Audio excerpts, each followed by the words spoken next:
পথ দুর্ঘটনায় মৃত্যু স্ত্রী ও ছেলের। মৃতদেহ মালদা মেডিকেল কলেজ হাসপাতালে মর্গে রেখেই শুনানি কেন্দ্রে ছুটলেন স্বামী। এমন ঘটনার সাক্ষী থাকলো মালদা জেলা। মালদার গাজল থানার খড়দহিল এলাকার বাসিন্দা মোহাম্মদ ইয়াসিন আনসারি।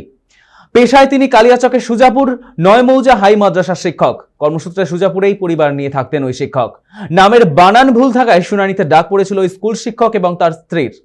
সেই কারণে রাত্রে স্ত্রী হালিমা খাতুন এবং ৯ মাসের পুত্র সন্তান আরিফ হাসানকে সঙ্গে নিয়ে আমবাজার আসছিলেন। ঠিক সেই সময় সুস্তানি এলাকায় নিয়ন্ত্রণ হারিয়ে টোটো উল্টে যায় তাদের। ঘটনাস্থলেই মৃত্যু হয় স্ত্রী এবং তারপর মৃত্যু হয় হাসপাতালে পুত্র সন্তানের।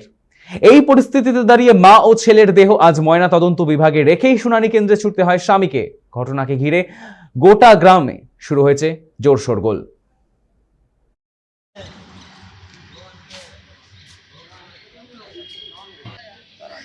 না এক ঘন্টা লেগে যাবে।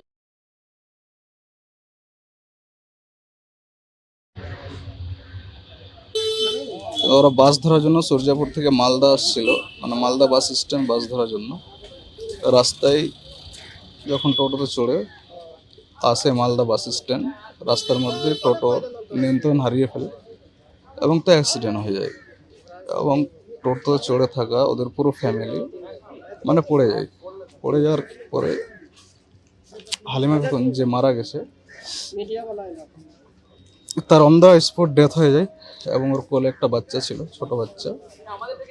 তার কিছুটা শ্বাস চলছিল, কিন্তু ওকে হসপিটালে নিয়ে আসা হয়। হসপিটালে নিয়ে আসার কিছুক্ষণের পরেই ও মারা যায়। তো হসপিটালে পড়ে আছে। এই অবস্থাতে হিয়ারিংয়ে উপস্থিত হতে হয়েছে এবং উপস্থিত হয়ে গেছে। আমি তো মনে করছি যে বেঁচে যেত, কেন যে হিয়ারিং যদি না আসতো তাহলে তো এরকম কোনো ঘটনা ঘটতো না। দেহ তো এখন মর্গে হসপিটালেই আছে, পোস্টমর্টমের জন্য অপেক্ষায়। আর ওনার স্বামী তো এখন মানে গাজলে গেছে হেয়ারিংয়ের জন্য। এসআইআর হেয়ারিং ছিল, তো কালকে আসছিল, রাস্তাতে অ্যাক্সিডেন্ট হয়েছে। তো দেহটা এখানেই আছে, আর ও হসপিটালে ছেড়ে এই এসআইআর হেয়ারিংয়ের জন্য ঘটনা। এরকম ঘটনা মানে উপযুক্ত ঘটনা না, একদম খুবই দুঃখজনক ঘটনা।